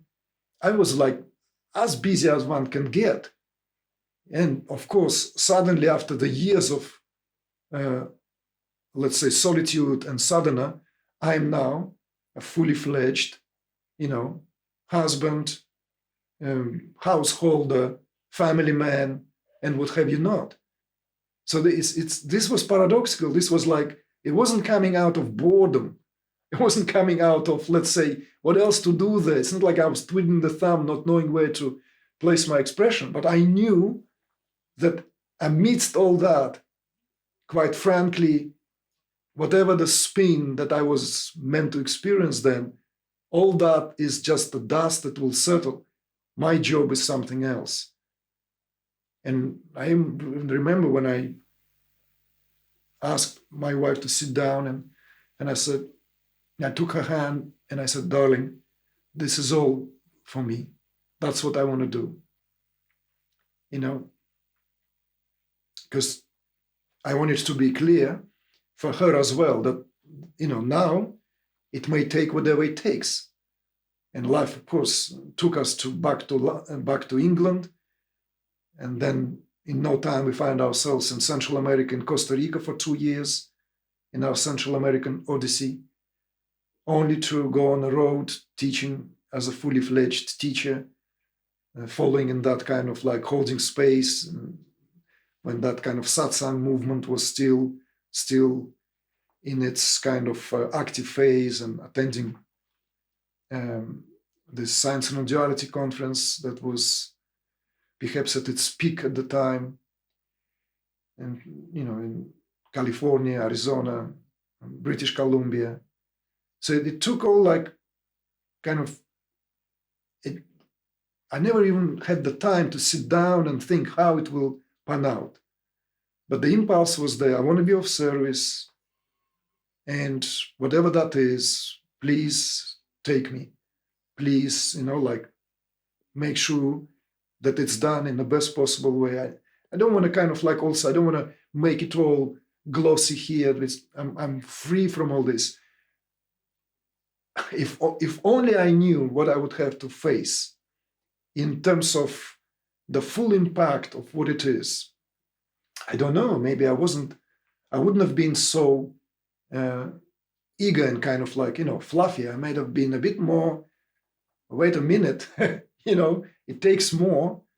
It takes more. And I always advise that now with all those I've worked with, and I'm fortunate for being surrounded by extraordinary people, extraordinary in every sense that our organization is that to go out and share and to be of service, one need to know that one would be tested, period. One would be tested from all points of view. One would be tested from within and one would be tested from without.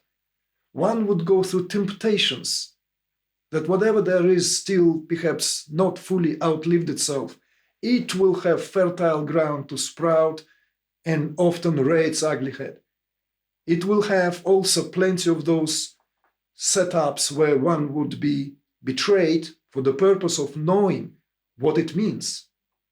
I would even say that the most unapologetically cunning experiences with regard to becoming that, what inevitably now my professional life, because I also live family life, right? And at family, as a family man, I am just that. Dad, daddy, right? Friend, husband, right? It's like there's a shortcut. There's no like, like, no. It's business as usual, it's a family life.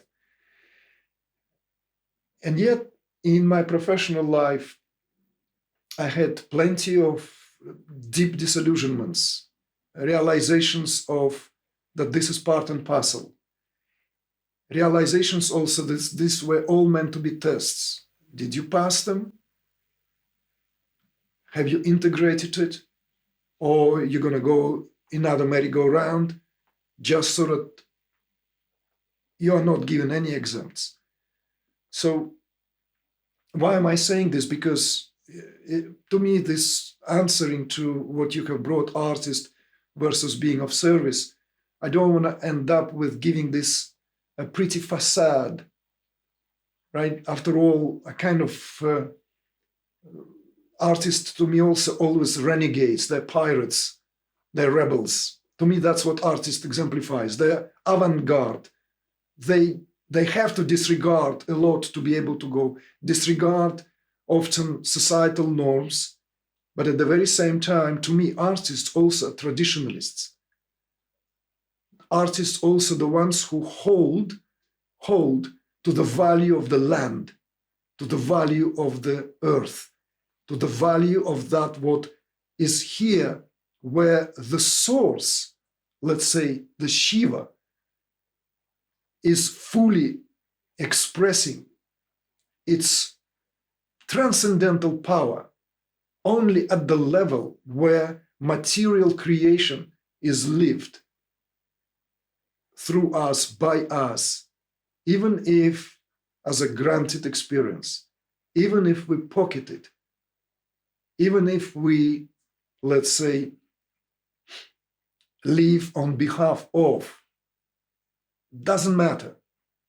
This is the value to me of the term artist. So it's not just pretty pictures or, kind of like circumambulating one's belly button in terms of what one wants.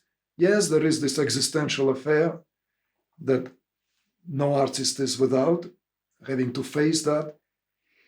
But to me also that seeing this now in retrospect, I don't know, I'm sure there will be another retrospective perspectives, maybe 10 years from now, who knows, like God's willing. But as I can see it now, it certainly, the creativity continues. The materials have changed. The canvas is different, right? The applicational methods are different. But yes, you guessed it. That's in a way why artist was not dropped from my CV, from my bio, right? I could have just dropped it out. Well, why? Show me your artwork. What you're painting, what you're creating, right? No, it is there and capitalized as well. Hopefully still capitalized, because to me, artist here is our primal identity. It's a Shiva in disguise. So that's perhaps putting it as bluntly as I could. It's very hard to hear everything you've just shared and not to contemplate all of that to equate Dharma. Can I draw those parallels that the artist way is the Dharmic way? Well, I don't know, because it depends. It depends on the perspective. You see some, let's say, those who may be leaning towards that renunciate way, they might adopt the perspective that creativity intrinsically linked to individual expression, therefore perhaps causal. And this is where the arguments between some of the greatest sages, even if they took place through centuries, not necessarily face-to-face arguments, but Adi Shankara's way was here slightly problematic, because in a way, for the renunciate, one can't anchor one's aspirations in this because one renounces this. And even the impulse to create could also be seen as a causal in nature, to be renounced as well, right? There are perspectives like that, and I honor them. I don't want to say, well, that's erroneous perspective.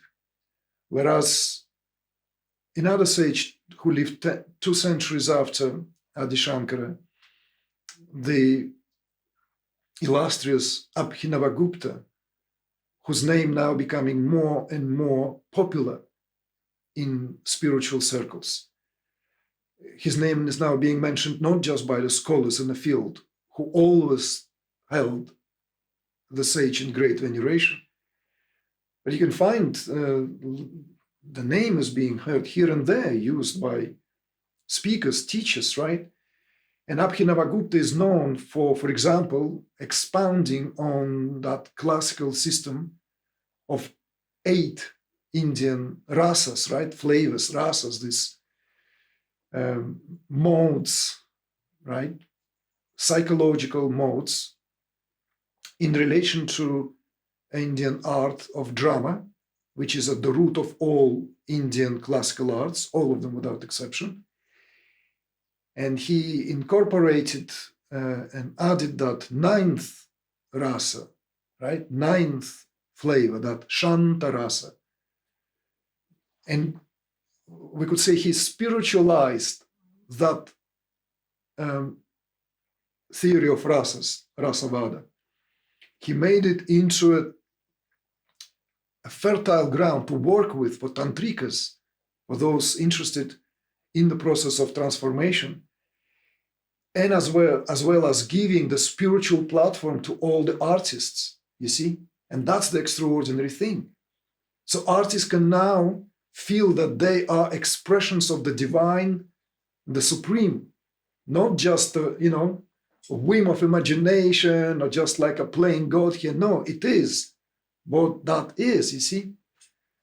So, yeah, that's from that point of view, living in alignment with creativity, with one's creativity, is living in alignment with Dharma, in alignment with our duty to support, to uphold, right? To give our best, to give our due, even if it's all perfectly orchestrated and held itself, right?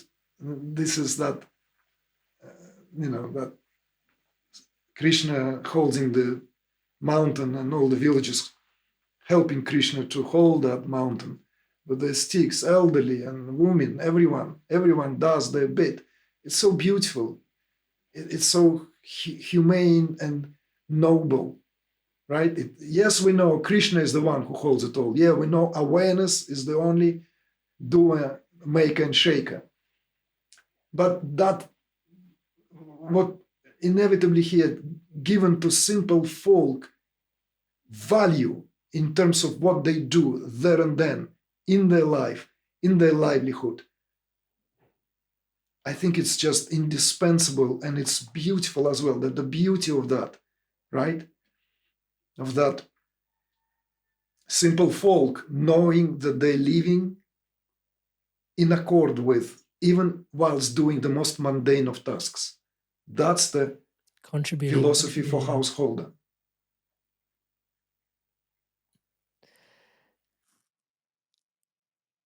I can't let you go today without clarifying some of the mainstream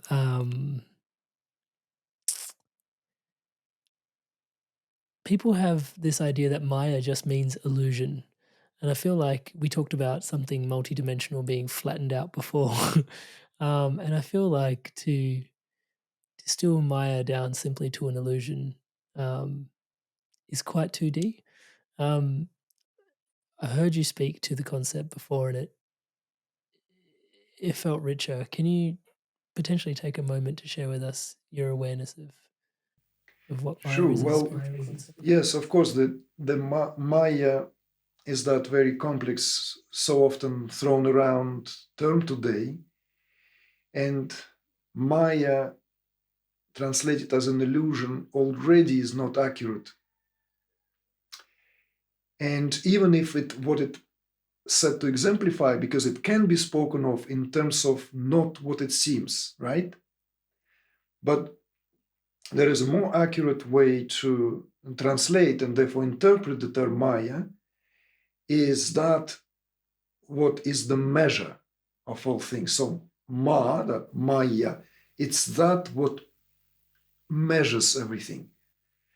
We spoke about the categories in manifestation, or categories of manifestation, those tattvas earlier. So Maya is a tattva in its own right. And it's the sixth tattva.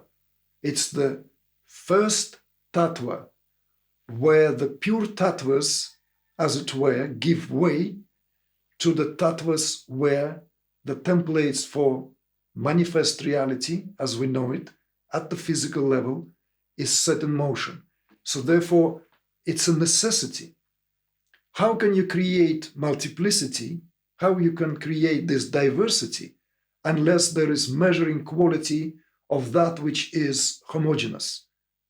So the very definition here of diversifying is what is in the domain of Maya.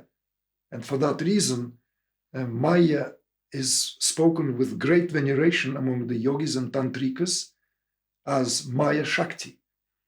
And it is worshipped, in fact, because Maya-Shakti can perplex anyone. The greatest of the yogis, the greatest realizer, can be tricked and spanned by the power of Maya, because that's what Maya is. And there are many examples given in the lore as well, how it's done. So, yes, Maya can be spoken of and often is addressed as illusory quality, right? That what appears to be, but is not, like in the Maya of the Vedantists, right? The Maya of the Vedantists is literally something that appears in the ultimate reality of Brahman. So the relationship between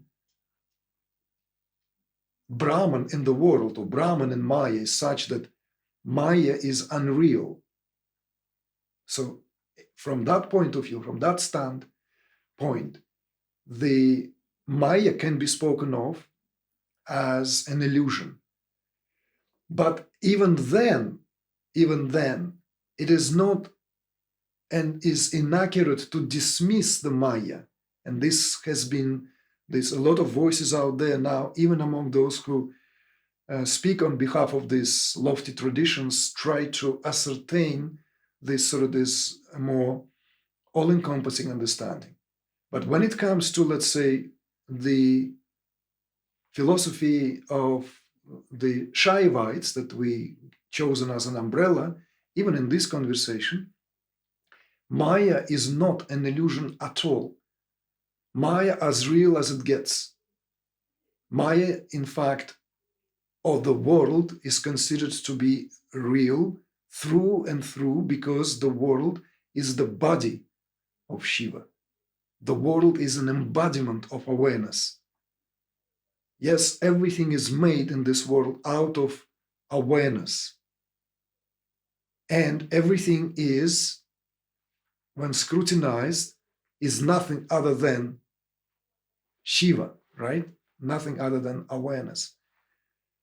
But Maya is here all-encompassing, powerful Shakti that gives the possibility for diversity. And that's the measuring quality. Ma here stands for that. It stands for that measuring quality, how reality is measured, which makes it into the possibility for it being diversified to the point of this, what we then, behold, perceive, cognize, right? And this in all its extraordinary display. And of course, it is worship because Maya is perplexing. It cannot be understood. And it's constantly holds its sway, right? It's enchanting. The mystery. It's magnificent, right? It's bewildering. It's merciless. All these qualities.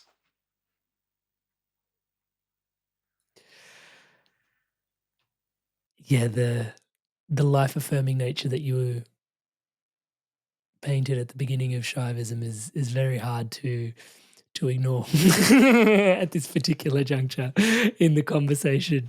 And and I am conscious of how much time we have left. And so in there, I would hate, well, I wouldn't hate, hate's a very strong word, but I think there is a part of this conversation that is left open that I think people would be quick to rush to label yourself as an optimist.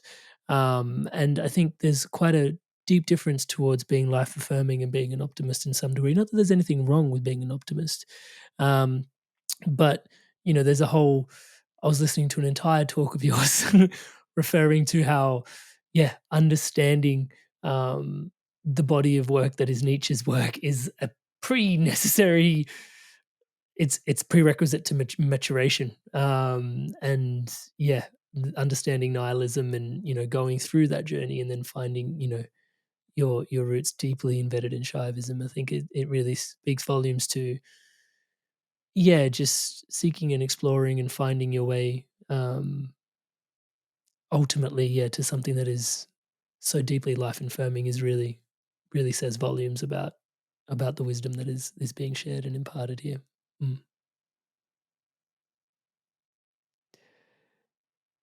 Igor, I could thank you so much for your time and energy and sharing yourself so abundantly here with us today. But the reality is, for those that haven't checked out Igor's YouTube channel, please do yourself a favor. It is one of my favorite corners of the internet. Please go check out the YouTube channel. Put a link in the description in the show notes below. There's a cool website as well for you guys to go see what's coming up recently as well. There's a book on its way. Can I share? Am I allowed to tell people? Maybe you should share about. There's a book coming out this coming year. Well, yes, it's in fact being slightly postponed, the date of a release, but it's a major project in the making. And the book itself is born out of the online course that we have offered some 3 years ago, I think. Now the time flies. But it is reworked, obviously after undergoing the transcript and then meticulous editing, expanding, liberally working with the material. And we are aiming to publish this at the beginning of this coming year, 2025, as a major volume on Kundalini from the perspective of the Tantric Shaivism. So in other words, it pays homage and tribute to how Kundalini is viewed as the goddess of transformation of consciousness in Tantric Shaivism. So, yeah, what can I say? It's if I'll say that anyone who wants to know more about Kundalini, this is a must, but it's not up to me to say. I'm the author. So, and it's a big project that the whole team is working on. So, yeah, it's something that we're all looking forward to. I'm looking forward to it too. And when it comes up, if you're listening to this after 2025, there will be a link in the description below. We'll come back and put a link to it there. Igor, thank you so much for sharing yourself so abundantly here with us today, sharing yourself, the insights, and yeah, it's always just so inspiring. I think I mentioned this before we went live, your ability to put words to the ineffable it truly is artistic, and I'm glad we covered some of that in here today as well. Thank you so much for sharing yourself so abundantly, and yet all of this stands on the shoulders of, like you alluded to, parts of your story as well, coming home to really following your Dharma. It's your life's work that really, this is Shiva-Shakti speaking through you, and yeah, really just honoring you and the being that you are. And thank you so much for sharing yourself so abundantly and doing this with us here today. Really appreciate you, brother. Thank you. Thank you, Amrit. Thank you. It's, it's deeply humbling to hear this, and even the half of what you said is true. I should bow to and ask for more guidance and to keep me on track and to keep me in check. So it's been great joy to share and relate. Thank you for the work you do. It's beautiful, beautiful channel with so much offered there. It's diverse, varied, but very, very emphatic. So great fun. Thank you. Thank you for your blessing. I love that kind of intention, also that desire, that flame, that spark that drives you always, that there is more, because that's very in the nature. That, let's say, Indic concept, right? That Vedic concept of absolute, which what Brahman, stands for. It's a constant expansion. That very, very first syllable, Br, it literally stands for that what is ever expanding, which is far from that kind of non-dual static idea of the awareness, right? That it's, nothing happens in it, so it's very, very encouraging stuff. So I like that. I have to really be honest. I did not expect we will cover such wide spectrum there. I don't know how it happened, because in conversations like this, you go somewhere deep, it can actually entrench one, and like keep elaborating. But this is like, you have a great quality, I have to say. You have that ability to listen and a light touch, whilst at the very same time keeping the conversation in lieu of what it could potentially unfold. To me, it felt very, personally, it felt invigorating, because it didn't feel like, going over the same stuff that I'm like bored talking about, you know what I mean? Oh, thank you so much for that reflection. It's been a long journey sort of coming to that, and your reflection back on that is also quite humbling to receive, because I've listened to the podcasts you've done, and they're also exceptional in their own right. It was really refreshing to come across your work, and the more I picked, the more I wanted to scratch. The more I picked, the more I wanted to scratch. And to be honest, even coming into today's episode, I was like, I wanted to read even more. So I'm glad there's a book coming out. Inspired Soul, you made it through to the end of another incredible episode. Thank you so much for your inspirations to evolve. It is such an honor to be your brother walking this path by your incredible side. Now, as always, I just want to remind you, for all of you that haven't yet hit subscribe to the channel, please do take a moment to subscribe to the channel.